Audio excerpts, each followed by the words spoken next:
Today, we're diving into a huge controversy surrounding India's government recruitment exams. For millions, the SSC exam isn't just a test. It's their one shot at a better life. But here's the thing. There's a strange, repeating pattern in how these exam contracts are awarding. Okay, so these exams used to be on paper, but with millions applying, they had to go digital. And that shift to digital, it opened the door for private tech companies to step in and help. Now, two companies are at the heart of this: the giant, TCS, and a smaller, fast-growing firm, Adequity. During the COVID period, Adequity's revenue was sitting at around 7 crore rupees. But by 2023, that number exploded to over 135 crores, a huge jump. And this is where that alleged pattern comes in. It seems to happen in 4 steps. So let's see how this played out. First up, the NTA tender in 2020.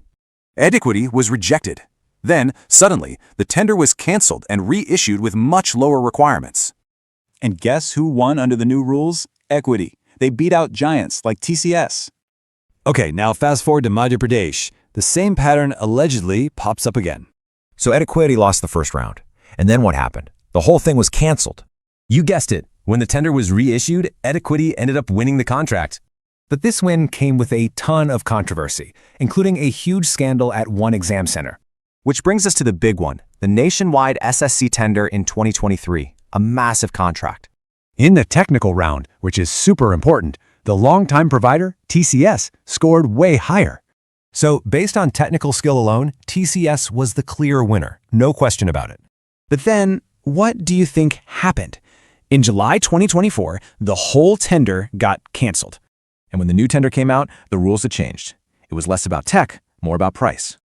And with a much cheaper bid, Equity snagged the entire 6-year SSC contract. This raises a huge question, though. Who is actually running these exams on the ground? It turns out job postings pointed to a whole web of other companies doing the actual work. And all of this has a real human cost, especially for students without a lot of money. Students were facing technical glitches, awful exam centers, and even had to pay to report errors. So it leaves you with this question. When you cut costs on something this important, what's the real price?